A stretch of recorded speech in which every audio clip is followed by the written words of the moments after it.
If University Park were an affluent white suburb instead of an African American one, our water would not still be lead contaminated after 16 months of neglect, incompetent, and what I believe to be race-based decisions making at the highest corporate levels at Aqua Water. Shame on Aqua Water for knowing too long that University Park mothers were mixing their lead-contaminated water with the baby formula and poisoning the most vulnerable among us. That our school children were drinking your lead-contaminated water, and that our kids, families, and seniors might feel the effects of Aqua's water gross incompetence in their health and cognitive abilities for years to come. University Park supports the Attorney General's lawsuit against Aqua Water, and I'm looking forward to seeing the subpoenaed Aqua internal reports on the negative health effects caused by lead-laced water. And I guarantee, as long as I am mayor of University Park, those internal documents will be made public. No confidentiality agreements, no sweeping their offenses under the rug, no deals. Aqua Water is going to pay for what they've done. And on that, you have my word. To you, Aqua Water CEO Craig Blanchett, clean and safe drinking water isn't reserved for the affluent communities you and your board of directors may call home, but it is afforded to African American communities as well, particularly when this community pays your hefty water rates. I would suggest you waste no more time and spend whatever dollars is necessary to timely correct this gross violation of your company's public trust as a necessary utility provider. When that's done, this is what we want. Pipe replacement, an endowment fund, so that endowment fund, in case the effects of lead might not be present here in these young people, we don't know what will happen down the line, so you owe that to us. Hydrant flushing, monthly water reports, pool sponsorship for our kids. And then, Mr. Blanchett, I guarantee you we're going to talk about reparations for the many families your company has injured. I'm doing my job, now it's time for you to do yours. Thank you. I'd like to introduce our Congresswoman Robin Kelly to say a few words, followed by Senator Patrick Joyce. You're welcome to the stage. Thank you.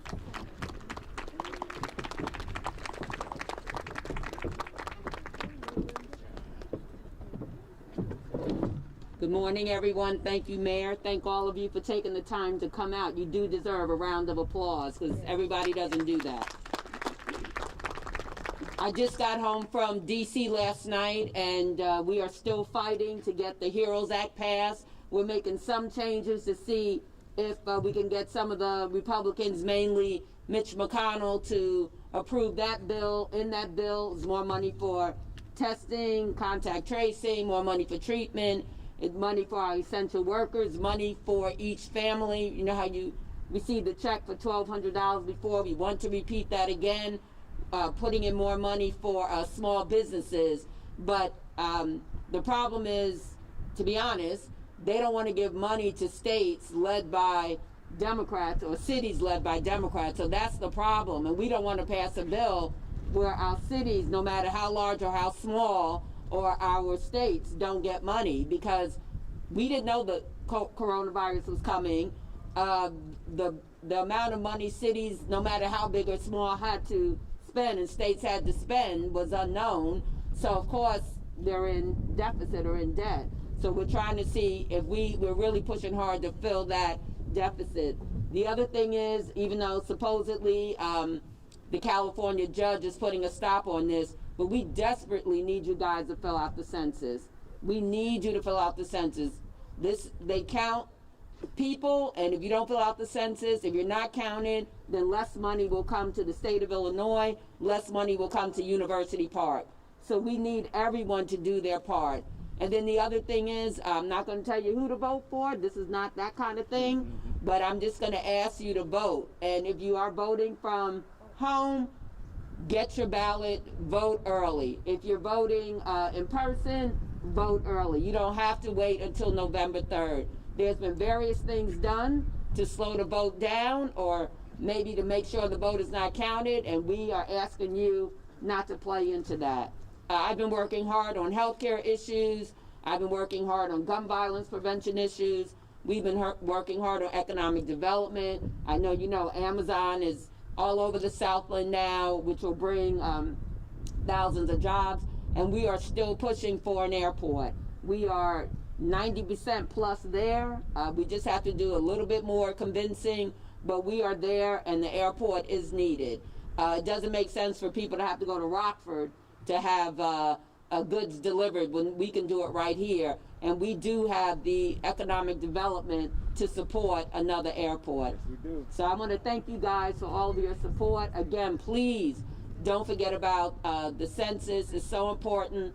And hopefully we will have, even if we can't get it through November 3rd, in January, if things look a little different, we should be able to get some of the resources through that we know the municipalities and the states need. And one happy thing, I haven't met the new president yet, but I don't know if you got the word, but Governor State is getting some federal money.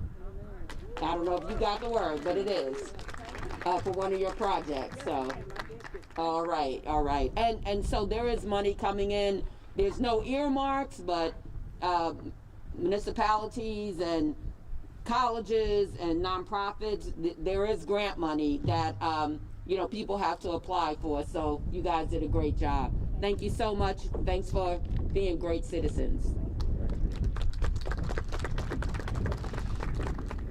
I know that the mayor said that Senator Patrick Joyce was coming up next, but State Representative Debbie Myers Martin has to